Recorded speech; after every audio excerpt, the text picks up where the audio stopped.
గురువారం బ్రిస్టోల్ వేదికగా జరిగే 4వ టీ20లో తలపడబోతోంది. ఇప్పటికే వరుసగా 2 పరాజయాలతో ఈ సిరీస్లో 2-0తో టీమిండియా వెనుకంజలో నిలిచింది.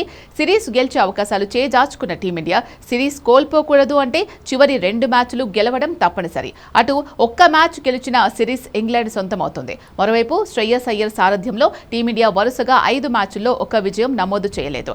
దాంతో టీమిండియాకు ఈ 4వ టీ20 గెలవడం అనివార్యమైంది. 3వ టీ20లో ఎదురైన ఘోర పరాజయం నుంచి పాఠం నేర్చుకున్న టీమిండియా తుది జట్టులో మార్పులు చేసే అవకాశం ఉంది. సంజు శాంసన్ స్థానంలో గత 2 మ్యాచ్లు ఆడిన టీనేజ్ సెన్సేషన్ వైభవ్ సూర్యవంశీని పక్కన పెట్టొచ్చు.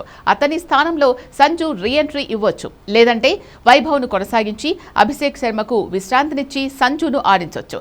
సంజు రాకతో లెఫ్ట్ రైట్ కాంబినేషన్ కూడా సెట్ అవ్వనుంది. 3వ టీ20 పరాజయం అనంతరం సంజు శాంసన్ ను ఆడించాలంటూ ఫ్యాన్స్ గట్టిగా డిమాండ్ చేశారు.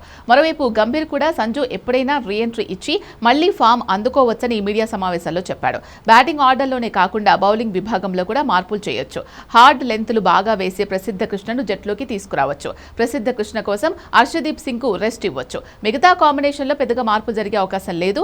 ఆల్రౌండర్ సూర్యాంశును ఆడించాలి అనుకుంటే ఒక బౌలర్ను పక్కన పెట్టొచ్చు. కాగా 4వ టీ20లో విజయం సాధించి సిరీస్ ఆశలు సజీవంగా ఉంచుకోవాలంటే టీమిండియా టాప్ ఆర్డర్ బ్యాటింగ్ వైఫల్యాన్ని అధిగమించాలి. పవర్ ప్లేను సద్వినియోగం చేసుకోవడం, ప్రత్యర్థి పేసర్లను సమర్థవంతంగా ఎదుర్కోవడం, బౌలింగ్లో పవర్ ప్లే డెత్ ఓవర్లలో ఖచ్చితమైన లైన్ అండ్ లెంత్ ప్రదర్శించడం అత్యంత కీలకం. గత మ్యాచ్ల్లో ఇన్నింగ్స్ మధ్యలో స్కోరు మందగించడం భారత్కు సమస్యగా మారింది. క్రీజ్లో ఉన్న బ్యాటర్లు స్ట్రైక్ రొటేట్ చేస్తూ బౌండరీలు రాబట్టాలి. ఇంగ్లాండ్ పేసర్లు జోఫ్రా ఆర్చర్, జోష్ టంగ్ వంటి బౌలర్లు వేగవంతమైన బంతులతో ఇబ్బంది పెడుతున్నారు కనుక వారిని డిఫెన్సివ్గా కాకుండా పాజిటివ్ అప్రోచ్తో ఎదుర్కోవాలి.